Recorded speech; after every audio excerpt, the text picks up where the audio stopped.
할렐루야, 할렐루야. 오늘 저는 에베소서 4장 11절부터 14절까지 말씀을 본문으로 성경적인 교회 사역이라는 제목의 말씀을 나누도록 하겠습니다. 오늘은 교회론에 관한 세 번째 설교입니다.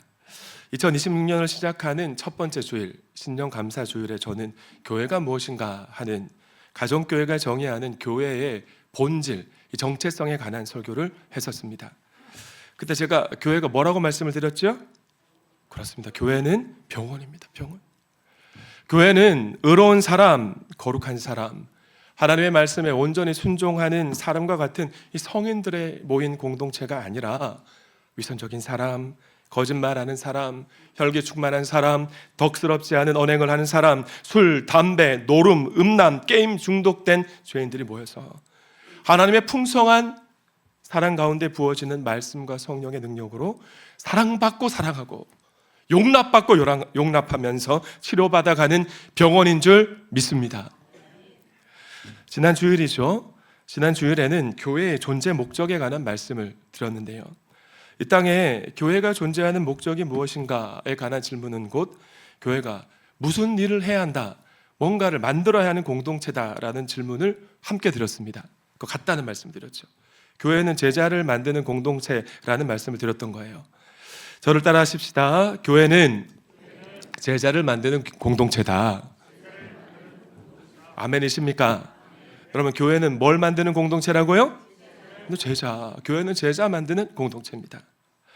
여러분, 빵 만드는 빵집에서 빵은 안 만들고 칼국수 만들면 됩니까? 안 됩니까? 되죠. 주인 밥인데. 근데 간판은 바꿔야 달아야 되지 않겠습니까? 칼국수 집으로. 그래야 손님이 안 헷갈리죠. 미국 예일대 교수이자 기독교 윤리학자인 리차드 리버는 이렇게 주장했습니다. 기독교가 사랑으로 평화를 유지하지 못하면 스스로 실패를 인정하고 그리스도의 교회라는 뭘 내려야 된다? 간판을 내려야 된다. 요즘 평화의 왕으로 이 땅에 오셨으니까 그분을 주인 삼고 있는 교회이기 때문입니다. 리차드 리버의 주장을 가정교회 정신으로 한번 바꿔볼까요? 바꾸면 제자가 만들어지지 않는 교회는 실패를 인정하고 교회의 간판을 내려야 될 것입니다. 저는 제자가 만들어지고 있는 우리 동암교회가 얼마나 자랑스러운지 모르겠습니다. 다시 한번 여쭙습니다. 교회가 반드시 해야 될 일 뭡니까? 뭘 만들어야 되죠? 제자를 만드는 겁니다. 이 땅에 교회가 존재하는 목적은 제자를 만들기 위함임을 믿으시기 바랍니다. 설교로 사람이 변화됩니까? 그 원로 목사님 때부터 신앙생활 하신 분들 20년, 30년, 40년 신앙생활 하신 분들은 다 성인이 되어 있게요. 교회에서 말씀만, 성경만 가르쳐서는 오히려 바리새인이 되기가 쉽습니다. 이 죄성을 가진 인간의 변화는요, 같은 사람끼리 모여서 서로 못한 부분 서로 긁어가면서 부대낄 때 조약돌같이 맨들맨들해지는 그렇게 변화가 일어나는 조그만 공동체에서 일어난다는 거예요. 그래서 예수님께서는 12명을 제자로 부르셔서 함께 사셨고요. 제자들 안에 얼마나 암투가 있고 질투와 어려움이 많았습니까? 성경적인 교회를 꿈꾸는 가정교회는 목장이라는 작은 공동체 안에서 예수님의 본을 쫓아 연약함도 받아주고 또 그 때문에 갈등하고 서로 보고 배우는 제자 훈련을 지향하는 것입니다. 아멘. 세 번째 시간인 오늘은 성경적 사역 분담의 원칙에 관한 말씀을 드리려고 하는데요. 병원 같은 교회, 제자가 만들어지는 교회가 되려면 성경이 어떻게 사역하라고 말씀하고 있는지 알아야겠습니다. 자, 그런데 성경은 목회자와 평신도의 사역을 명확하게 구분합니다. 이 시간 가정교회 세 축과 네 기둥 중에 세 번째 기둥인 성경적인 사역 분담의 원칙에 관한 내용을 나눌 때 사모하는 심령마다 성령님이 큰 은혜 주실 줄 믿습니다. 가정교회가 추구하는 교회상 중에 하나가 뭡니까? 평신도를 사역자로 세우는 교회. 여러분 우측에 보이는 예배당 정면에 있는 문구죠. 우리 교회가 추구하는 교회상 중에 하나입니다. 그런데 사실 저는 이 평신도라는 단어를 싫어하던 목사였습니다. 평신도라는 단어를 들으면 마음이 팍 다치는. 왜냐하면 우리 교단 신학의 기초인 칼뱅주의 신학에 부합하는 목회자가 되고 싶었기 때문이에요. 그래서 이 대구에서 사역할 때까지만 해도 담임 목사님이나 외부 강사가 오셔서 설교를 할 때 머릿속으로 얼마나 따졌는지 모릅니다. 이게 칼뱅주 신학에 맞냐 틀리냐. 담임 목사님 설교 시간에는 다 보이니까 대놓고 표정으로 드러내지 못했지만 제가 이 반골 기질이 있다고 말씀을 드렸었잖아요. 그런데 외부 강사가 오셔서 말씀을 전하면 이 교육자들과 쫙 앉아가지고 불편한 표정을 한껏 지으면서 저 기복주의 설교지, 저 신정통주의 설교야. 그래서 비판했었답니다. 제가 설교 말씀에 은혜 받지 못하려고 사단 마귀가 불어넣은 생각이죠. 그런 생각이 한번 마음에 뺏기면 그때부터 은혜가 될까요? 안 될까요? 안 되죠. 제가 도안교회 부임 초기에 우리 교회를 떠나셨지만 당시 저에게 찾아오셔서 목사님, 저는 평신도라는 용어가 불편합니다. 어필하신 자매님이 계셨습니다. 뒤늦게 총신에서 신학 공부를 시작하셨는데 이 칼뱅주의 신학을 배우신 거죠. 저는 이 세상에서 제일 무서운 사람이 책 한 권 읽고 세상의 모든 지혜를 다 깨달은 것 같은 확신 가진 사람이라고 생각하거든요. 이런 분은 진리를 말해도 일단 귀가 닫혀있기 때문에 들리지가 않고요. 혹 내 생각이 틀렸다 싶어도 유연하지를 못하니까 인정하지 않으려는 경향이 있기 때문입니다. 근데 이 자매님이 이제 막 신학 공부를 시작하셨으니 이 교리를 배울 때 얼마나 큰 확신, 깨달음이 밀려왔겠어요. 막 감동이 막 용솟음 쳤겠지 않겠습니까? 이 구원의 문제와는 아무런 상관이 없는데 말이죠. 자매님이 불편해 하셨던 내용에 관해 말씀드리겠습니다. 혹 여러분 성경을 읽으시다가 평신도라는 용어를 보신 적 있으십니까? 성도, 시민, 권속, 형제, 제자, 군사와 같은 용어는 보셨겠지만 성경에 평신도라는 단어, 용어는 없습니다. 누군가 그럼 이 평신도라는 용어를 쓰기 시작했을 텐데 언제, 어디서, 누가, 왜 쓰기 시작했을까요? 평신도라는 용어는 헬라어로 라이코스라는 단어인데요. 대중, 백성, 공동체라는 뜻을 가진 헬라어 라오스에서 파생된 단어입니다. 누군가 만들었어요, 이 단어를. 누구냐? 2세기경 클레멘스라는 초대 교부, 로마 가톨릭은 4대 교황이라고 주장합니다만 이 교부가 라이코스라는 이 단어를 고린도 교회를 향해 쓴 클레멘스 1서라는 편지에 처음 사용한 거예요. 당시 고린도 교회의 젊은 세대가 오랜 시간 동안 고린도 교회를 섬겨온 이 감독, 목회자를 해임하려고 하는 일이 있었던 겁니다. 클레멘스는 이러한 행위를 교회의 존립 자체를 흔드는 무질서 항명으로 규정했고요. 교회가 해체되지 않고 계속 존재하려면 군대와 같은 엄격한 계급이 필요하겠다.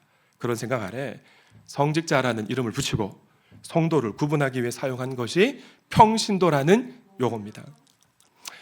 훗날 종교개혁자들은 성경으로 돌아가길 원했잖아요. 오직 성경, 오직 믿음으로 해지면서.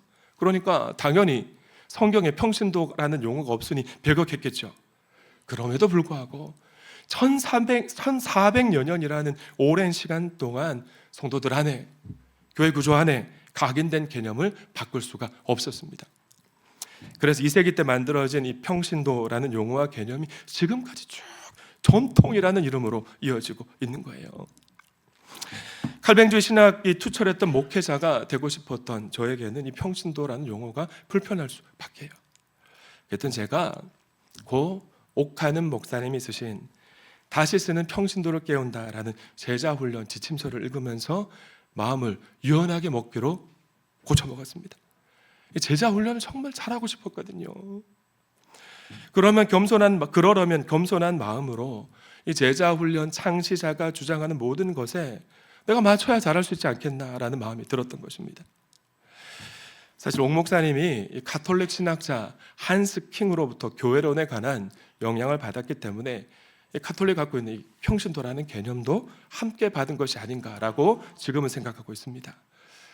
저와는 다르게, 과거의 저와는 다르게 이 시간 성도님들의 마음을 성령께서 유연하게 해주시길 소망합니다.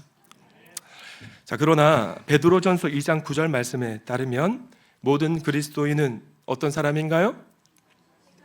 왕 같은 제사장입니다. 왕 같은 제사장. 저를 따라 하십시다. 하나님 앞에서 모든 성도의 신분은 왕 같은 제사장이다.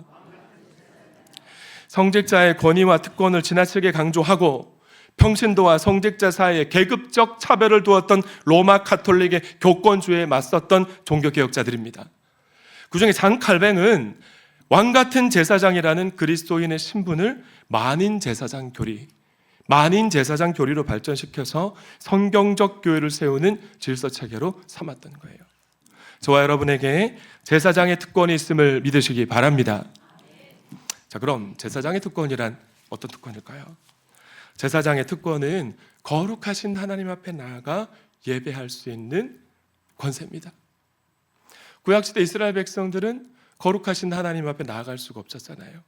죄인이 하나님을 보면 죽으니까 제사장을 통해서만 하나님 앞에 나아가 예배할 수 있었습니다.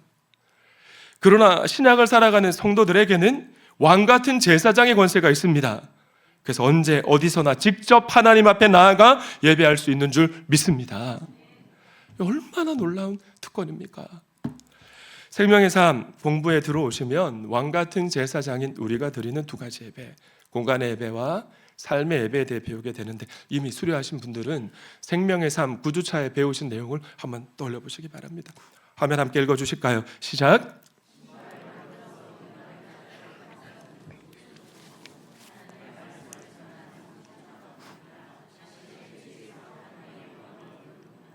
왕같은 제사장이 삶으로 드리는 삶의 예배에 관한 종교개혁자 마틴 루터가 남긴 격언이고요, 청교도 신학자 윌리엄 틴데일도 이 같은 말을 남겼습니다. 함께 읽습니다. 시작!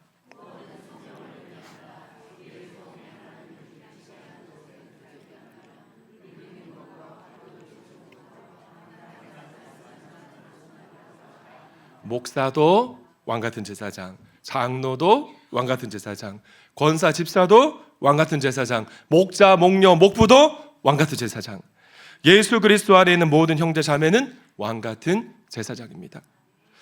왕같은 제사장을 두 자로 줄이면 뭘까요? 성도입니다. 목사도 성도, 장로도 성도, 권사 집사도 성도, 목자, 목녀, 목부도 성도, 그리스도 안에 있는 모든 형제 자매는 성도인 것이죠. 직분이 다르고 직분에 따른 사역만 다를 뿐 우리 모두는 뭐라고요? 성도입니다. 성도. 직분에 따른 사역이 다르다고 해서 로마 가톨릭처럼 우리의 신분에 높고 낮음이 있는 게 아닙니다.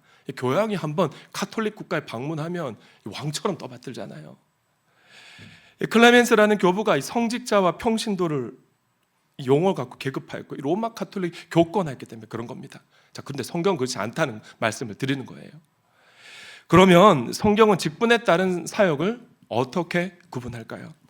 에베소서 4장 11절 말씀을 세번역 성경으로 함께 읽습니다. 시작!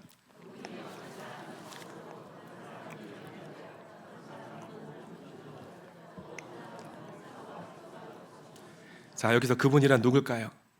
바울 사도가 에베소서 4장 7절 말씀에서 먼저 언급한 우리 주 예수님입니다.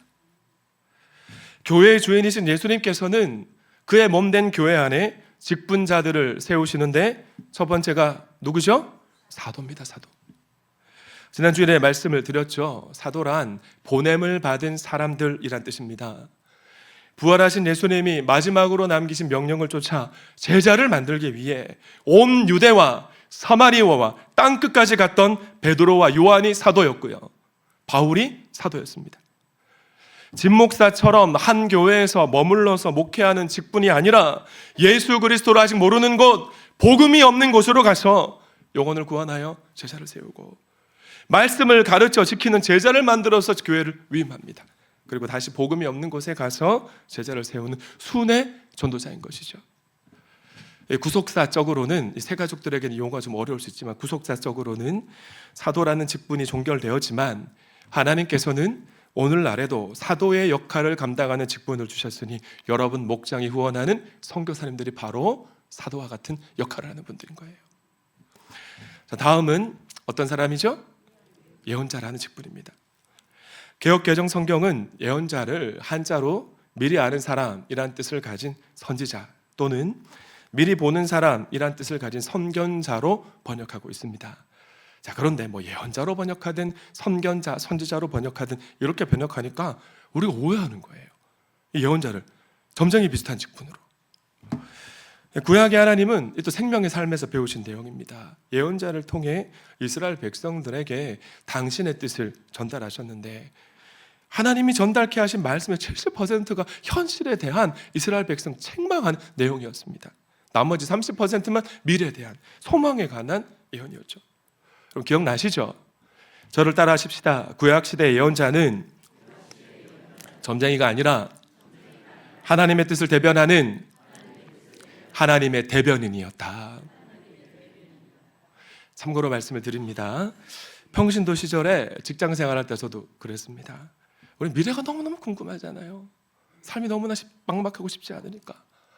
그래서 오늘의 운세를 신문표에서 보기도 하고 점장이나 제 때는 없었습니다만 타로 마스터를 찾아가는 분들이 성도들 가운데도 있습니다. 그러나 신명기 29장 29절은 이렇게 말씀합니다. 감추어진 일, 미래의 일은 우리 하나님 여호와께만 속하였거니와 나타나는 일 영원히 우리와 우리 자손에게 속하였 현재 일은 우리에게 속하였나니 왜 미래를 감추어 두셨느냐 우리에게 이 율법의 하나님 말씀을 지키게 하려 하심이라. 타로점을 보거나 오늘의 운서를 보거나 점쟁이를 찾아가시는 일은 마치 그 옛날 사울왕이 엔돌에 신접한 무당 찾아가는 것과 같습니다. 여러분, 사단과 그의 세력들에게 나의 삶과 내 가정 유린하라고 문을 활짝 열어주는 것과 같다는 말씀을 무장의 삶 설교할 때 드렸었는데 지혜로운 동암의 형제 자매들은 분별할지어다. 자, 그럼 신약시대의 예언자가 누굴까? 성경에 담긴 하나님의 뜻을 이 시간 여러분에게 전달하는 진목사 같은 설교자입니다. 구약의 예언자가 70% 이상 백성들의 잘못을 지적해서 온전케 하는 사명을 감당했다면 신약의 설교자인 목사가 여러분에게 어떤 말씀을 전해야 되겠어요? 교훈과 책망과 바르게 함과 의로 교육하기에 유익한 성경 말씀을 여러분이 듣기 좋은 것들만 가지고 가공하지 않고 그대로 해석해서 하나님의 뜻에 어긋나는 삶을 살고 있으면서도 그 사실조차 인식하지 못하는 성도들의 오류를 지적해주고 제자답게 살아가는 길을 걸어갈 수 있도록 그 역할 감당해야 될 줄 믿습니다. 자, 세 번째, 어떤 직분이죠? 복음전도자. 복음전도자는 비신자들에게 가서 예수 그리스도의 피 묻은 십자가와 부활의 복음을 전하고 그들이 예수 그리스도를 영접하도록 돕는 직분입니다. 그 빌리 그레이엄 목사님 같은 분이 복음전도자였고요. 과거 제가 교회에서 선교부 목사를 섬길 때 국내 선교지에 가서 복음전도자, 대중 앞에서 복음 전한 그 설교사를 감당했었습니다. 복음을 전하기도 하고. 자, 끝으로 네 번째, 목사와 교사입니다. 목사와 교사 그러니까 두 가지 직분 같죠. 그런데 헬라어 원문 성경을 보면 목사와 교사 앞에 관사가 하나뿐입니다. 헬라어 두 단어 앞에 관사가 하나 붙으면 이 목사이면서 교사라는 말이고 교사이면서 목사라는 거예요. 그러니까 목사와 교사 이 표현은 두 가지 직분이 아니라 하나의 직분인 것이죠. 적어도 목사는 말씀을 가르칠 수 있어야 한다는 뜻인 것입니다. 잔 칼뱅은 교회론에 관해 쓴 기독교 강요 제3권 제3장 63쪽에서 이렇게 기술하고 있습니다. 그리스도께서 제정하신 대로 교회 정치를 주관하는 사람들을 바울은 사도, 예언자, 복음 전도자, 목사와 교사라고 부른다. 이 중에서 끝에 있는 목사와 교사만이 교회 내 지금 계속 함께 있는 평상직이고 처음 셋은 주께서 그의 나라 초창기에 세우셨고 필요에 따라 가끔 부활시키신다. 자, 그럼 정리해 보십시다. 예수님이 그분의 몸인 교회를 위해 주시는 네 가지 직분은 무엇이었죠? 한 번 더 따라합시다. 사도, 예언자, 복음 전도자, 말씀을 가르치는 목사. 네 가지 직분입니다. 공통점이 뭘까요? 말씀 사역 감당하는 직분입니다. 오늘날로 치면 신학 공부를 한 목회자들입니다. 예수님이 그런 목회자를 자신의 몸인 교회 공동체에 주신 목적이 있었을 텐데 그 목적이 뭘까? 그 이유가 12절 말씀에 나와 있는데 함께 읽습니다. 시작.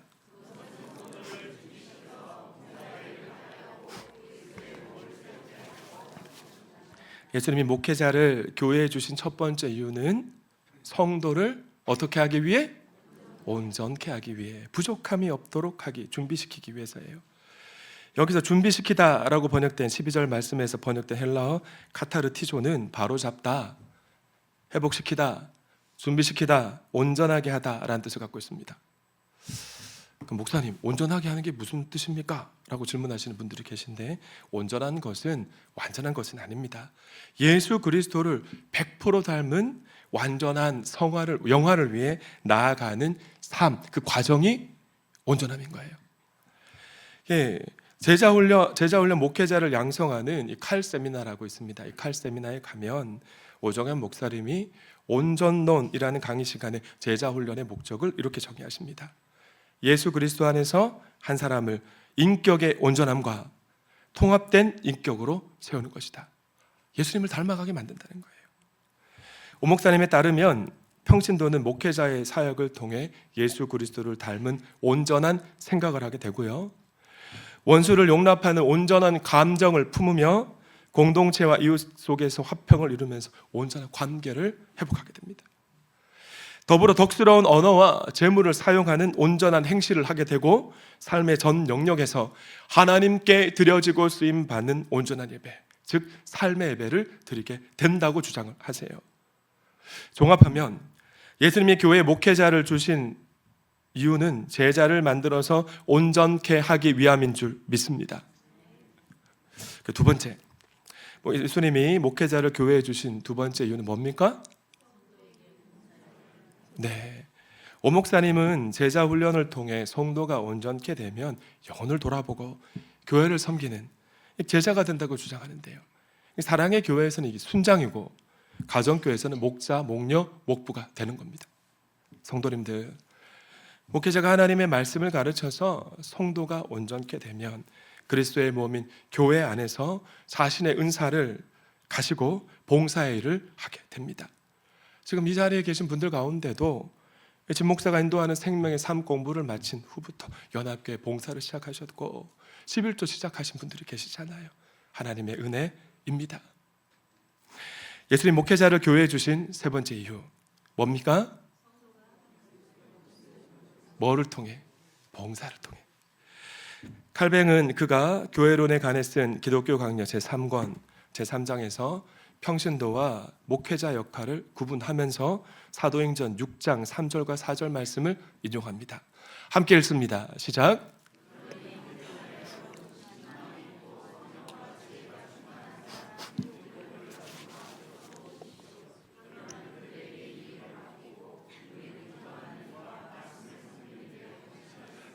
자, 기독교 강요에서 칼뱅이 제시한 목회자 역할을 보면요, 말씀 선포와 교리 교육입니다.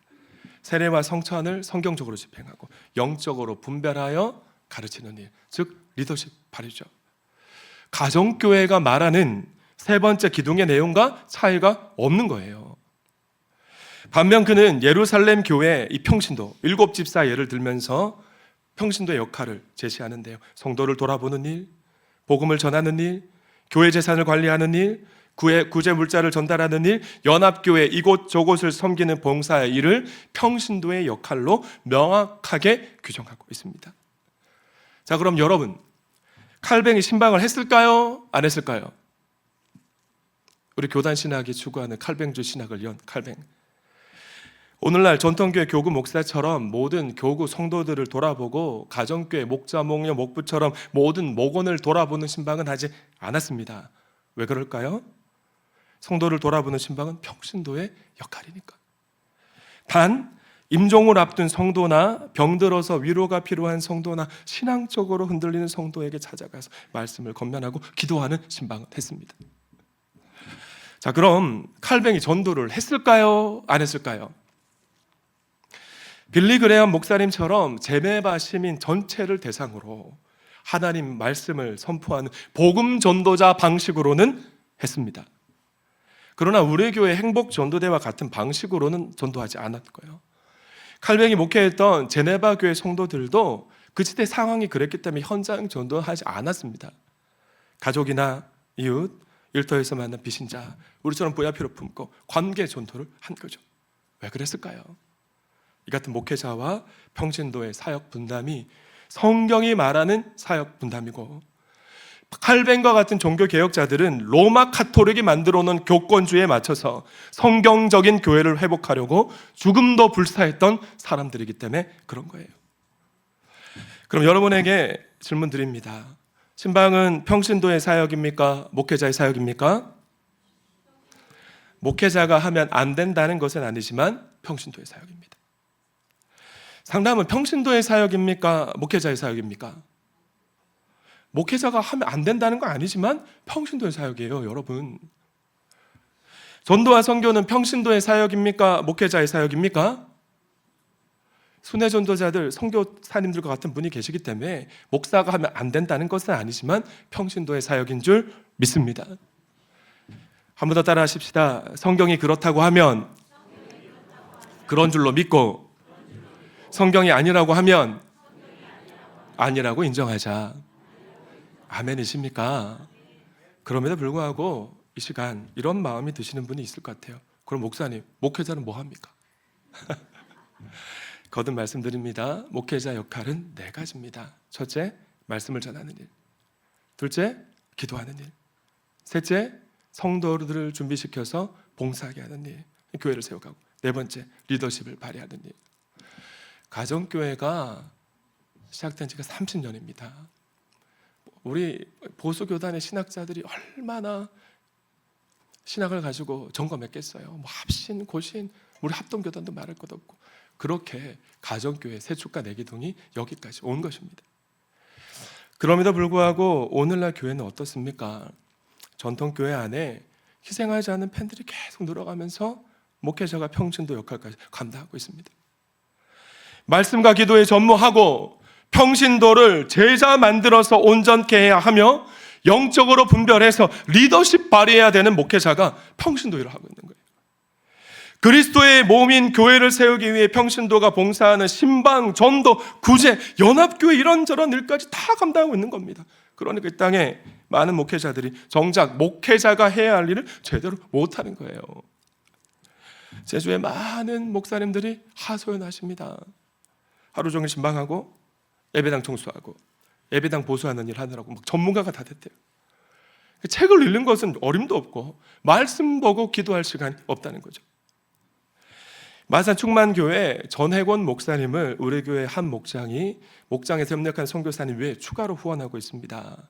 언젠가 제가 이 교회 금요 성령 집회 강사로 갔을 때 이 목사님이 하시는 말씀이, 하루 종일 이런저런 막 잡다한 일을 하고 있으면 내가 목사인지 사찰 집사인지 모르겠대요. 모임하고 처음에는 너무나 기쁨으로 섬겼는데 성도님들이 어느 순간부터 막 당연하게 생각하니까 마음이 어렵다는 말씀을 하시길래 제가 그랬습니다. 목사님, 가정교회 하세요. 가정교회. 우리 교회를, 우리 성도님들을 제가 얼마나 사랑했는지 모릅니다. 그래도 얼마간 오랫동안 붙잡고 있었던 전통교회니까 놓지 못하고 고집하셨던 목사님이 작년 가을 창원 지역 모임에 참석하신 후 다시 막 얼굴에 생기가 돌기 시작하시더니 다음 달 목회자 세미나에 참석하게 하셨다는 톡을 주셨어요. 하나님이 이 목사님과 충만교회에 은혜 주실 줄 믿습니다. 또 어떤 목사님들은 목회자의 사역과 평신도의 사역을 구분할 생각조차 못하십니다. 왜 그럴까요? 전통교회에서 자라오셨고 오랜 시간 동안 전통교회에서 교육자 생활을 하시면서 목회자가 평신도 사역까지 도맡아 하는 게 당연해졌기 때문에 그렇습니다. 이게 전통이 됐거든요. 심지어 의도적으로 성도를 온전케 하는 일을 안 하는 목사님들도 많이 계십니다. 왜 그럴까요? 평신도가 성경 공부를 많이 하고 제자 훈련을 받아가지고 머리가 커지면 비판하기 시작하고 그럼 교회가 힘들어질 수 있다는 생각을 하시기 때문에 그래요. 제가 대구에서 마지막으로 섬겼던 교회 담임 목사님이 그런 분이셨는데 제가 말씀드렸잖아요. 제가 청년들 데리고 제자 훈련 시킨다고 쓸데없는 일 한다고 목양실에 불려가서 얼마나 혼이 났는지 모릅니다. 그래서 제가 제자 훈련 마음껏 하고 싶어서 서울에 상경했다가 가정교회를 만났지 뭡니까? 그래서 여러분 결과가 어떻게 되었느냐? 평신도가 온전히 그리스도의 몸된 교회를 세워갈 수 있는 봉사할 기회를 잃어버리는 거예요. 언젠가 주님 앞에 섰을 때 주님께 드릴 열매가 온전히 준비되어 있어야 하는데 목회자가 자기 일들을 안 하고 평신도가 또 안 하니까 그런 것도 있지만 평신도 할 일을 다 해버리니까 주님 앞에 서는 그날 평신도가 주님께 드릴 열매가 온전치 않은 것입니다. 그래서 주님의 교회를 섬기는 봉사 이 사역은 특권입니다. 뭐라고요? 특권. 근데 바울 사도는 목회자가 목회자의 사역을 잘 감당해서 평신도가 온전해지고 평신도가 그리스도의 몸인 교회를 세우기 위해 봉사에 가는 과정의 모습을 이렇게 설명하고 있습니다. 13절과 14절 말씀 함께 읽습니다. 시작.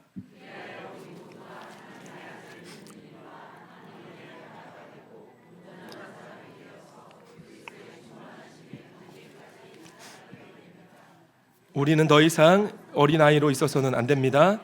우리는 인간의 속임수나 간교한 술수에 빠져서 온갖 교훈의 풍조에 흔들리거나 이리저리 밀려다니지 말아야 합니다. 자, 여기서 하나님의 아들이란 누굴까요?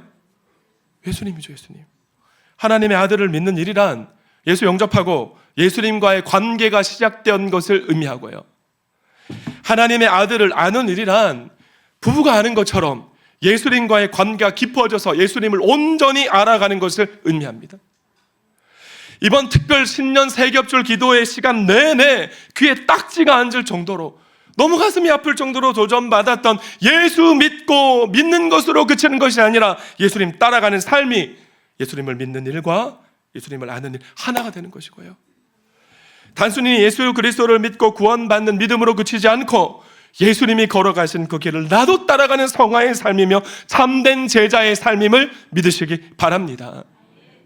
이 목회자를 통해 이루어진다는 거예요. 온전케 되어서 우리 평신도가 봉사일을 하게 되고 이 봉사일을 통해 그리스도의 몸인 교회가 든든히 세워져 갈 때 더 이상 어린이처럼 미성숙하여서 주대 없이 중심 없이 누가 이런 말하면 이리 흔들리고 누가 저런 말하면 저렇게 흔들리고 시시각각으로 환경이 변할 때마다 요동하지 않고 제자의 삶을 끝까지 살아갈 수 있는 것입니다. 지금까지 우리 교회 너무 잘해왔잖아요. 지금도 잘하고 계시고 앞으로도 잘하실 것이지만 2026년에는 목회자는 목회자의 일을 더 온전히 잘 감당하고 평신도는 평신도의 일을 온전히 감당함으로 주님의 몸된 우리가 너무나 사랑하는 동암교회가 든든히 세워져 갈 수 있기를 축원합니다. 말씀을 맺습니다. 오늘 설교를 사실 가정교회가 제공하는 내용만 가지고 하면 참 간단하고 싶습니다. 근데 신앙에 연륜이 있는 성도님들의 공감을 얻기 위해 변증하는 설교를 하려고 준비하는데 3배는 시간이 든 것 같아요. 그리고 또 시간도 길어지고 새 가족들에겐 조금 어렵게 느껴지실 수도 있겠다 싶습니다. 하지만 덕분에 오랜만에 제가 기독교 강요 책도 펼쳐보고 제 서재에 꽂혀있는 칼뱅에 관한 책들도 찾아 읽어보고 오정현 목사님의 칼세미나 온전론 강의론과 영상도 봤습니다. 우리 성도님들 덕분에 목사가 과거의 소양을 잃어버리지 않을 수 있어서 얼마나 감사한지 몰라요. 사랑하는 도안가족 여러분, 성경적 사역 분담은 비단 제가 오늘 설교로 언급한 내용뿐만 아니라 셀 세미나에 가셔도 칼 세미나에 가도 한석계 형축 아카데미에 가도 똑같은 이야기를 합니다. 한 번은 안산 동산교회가 제공하는 셀 세미나에 갔더니 이렇게 비유하더라고요. 코치의 역할을 감당해야 할 목회자가 평신도가 뛰는 경기장에 들어가고서 뛰는 모습이 오늘날 한국교회의 현실이다. 왜 이런 말들을 할까요? 성경이 목회자와 평신도의 역할, 사역을 구분하고 있기 때문에 그렇습니다. 성도님들, 우리 교회는 정말 주님이 원하시는 교회가 됩시다. 우리 교회 치료의 역사가 일어나고 우리 교회를 통해 제자가 만들어질 수 있도록 목회자는 목회자 역할을 온전히 감당하고 평신도는 평신도의 역할을 신실하게 감당하십시다. 저는 여러분을 온전케 하는데 집중하겠습니다. 여러분을 위해 말씀과 기도에 전무해서 여러분을 위해 기도해드리고 여러분을 온전케 하는 말씀 사역 감당하고 여러분의 은사가 무엇인지 발견해서 여러분이 그리스도의 몸된 교회를 위해 마음껏 봉사할 수 있는 기회를 제공해드리겠습니다. 자, 여러분은 어떻게 하셔야 되겠어요? 첫째, 목회자가 여러분을 온전케 하는 일에 마음을 열고 동참해 주시기 바랍니다. 목회자가 여러분을 온전케 하는 일이 어떤 게 있겠어요? 예배마다 설교 목사가 하면 하나님이 나에게 주시는 말씀으로 받으시고 적어도 1년에 한 과목 이상은 삶 공부를 수강하시기 바랍니다. 두 번째, 그리스도의 몸인 교회를 세워가는 일에 더 이상 소비자로 남아있지 마시고 생산자로 헌신하셔야 돼요. 다행히 가정교회는 연합교회 안에서 한 봉사, 목장 안에서 한 봉사를 하도록 권장하지 않습니까? 목장 모임에 또 참석도 하시고, 우리 모두가 주님이 원하시는 성경적인 사역을 힘써 감당하다가 언젠가 우리 모두 사랑하는 주님 앞에 서게 될 텐데, 그때 이렇게 고백합시다. 사랑하는 주님, 제가 주님이 기뻐하는 사역을 감당하다가 왔습니다. 제 삶과 마음이 담긴 열매를 받아 주십시오. 옆에 계신 분에게 인사하십시다. 온전케 되는 일에 기쁨으로 동참합시다. 시작. 한 번 더 인사하겠습니다. 주님께 드릴 열매를 가득 준비합시다. 시작. 여러분이 제 목회를 도와주시는 것이 아니라 제가 여러분의 사역, 봉사를 성공시켜드리기 위해 존재한다는 사실을 기억하시고 주님이 기뻐하는 삶을 힘써 살아내는 우리 모두가 되길 소망합니다. 하나님께 영광의 박수 올려드립니다.